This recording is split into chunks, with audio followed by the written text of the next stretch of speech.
Hello Janu గారు, ఇవాళ Sunday కదా, బయటకు వెళ్ళి ఏమైనా తినేసేద్దామా? పునుగులు బజ్జీ లాంటివి. బయట ఎందుకు, మీకేం కావాలో చెప్పండి, నేనే ఒక హాఫ్ అన్ అవర్లో రెడీ చేసి ఇచ్చేస్తాను. అయితే పునుగులు చేయి నా కోసం, కానీ దాంట్లో అన్నీ ఉండాలి. ఉల్లిపాయలు, పచ్చిమిరపకాయలు, కొత్తిమీర మొత్తం ఉండాలి. అవునా, ఓకే, గెట్ రెడీ. ఒక హాఫ్ అన్ అవర్ టైం ఇవ్వండి, మీరు పాపతో ఆడుకోండి, వచ్చేస్తాను నేను పునుగులతో. హాయ్, హలో, అందరికీ నమస్తే, వెల్కమ్ టు కేఎస్ఎన్ కిచెన్ కథలు. ఇవాళ మన వీడియో పునుగులు. యాక్చువల్గా నేను పునుగులు దోశపిండితో, ఇడ్లీ పిండితో వేస్తానండి. ఈరోజు మీకు దోశపిండితో చూపించేస్తాను. ఇడ్లీ పిండి రెసిపీ కూడా సూన్ పోస్ట్ చేస్తాను మన ఛానల్లో. ముందుగా మీకు కావాల్సినంత బ్యాటర్ తీసుకోండి దోశపిండిని. దాంట్లో ఇట్లా చిన్న చిన్న ముక్కలుగా కట్ చేసుకున్న ఉల్లిపాయలు, కొత్తిమీర, ఒక పచ్చిమిరపకాయ చిన్నగా కట్ చేసుకోండి, కారం ఉండదు అప్పుడు. టేస్ట్కి తగ్గట్టు కొంచెం ఉప్పు, అలాగే 2-3 స్పూన్స్ మైదా.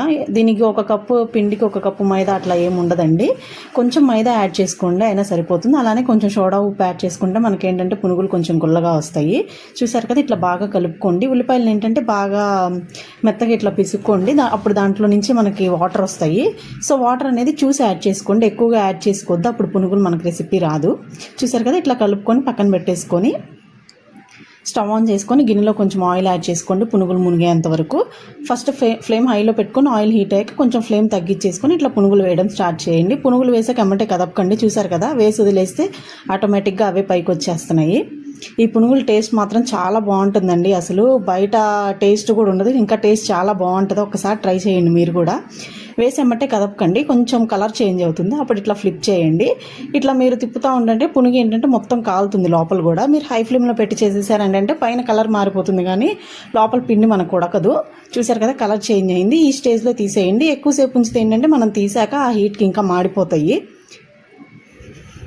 ఒట్టి పునుగులు ఎట్లా తినాలి? ఏం చేయవా దానికి? చట్నీ లాంటివి? 30 మినిట్స్ టైం ఇవ్వండి అని చెప్పా కదా మీకు, అన్నీ రెడీ చేసి తీసుకొని వస్తాను. మీరు కలుపుకున్న పిండి అంతా ఇట్లా పునుగులు రెడీ చేసేసుకోండి. చూసారు కదా, చాలా మెత్తగా ఉంటాయండి, టేస్ట్ కూడా బాగుంటుంది, లోపల కూడా కరెక్ట్గా ఉడుకుతుంది మనకి, పైన క్రిస్పీగా లోపల మెత్తగా ఉంటుంది. దీనికి కాంబినేషన్ టమాటా చట్నీ నేను ఆల్రెడీ మన ఛానల్లో పోస్ట్ చేశాను, ఎవరైనా చూడని వాళ్ళు ఉంటే కింద లింక్ ఇస్తాను, అక్కడ చూడండి వెళ్ళి. Thanks for watching KSN kitchen కథలు.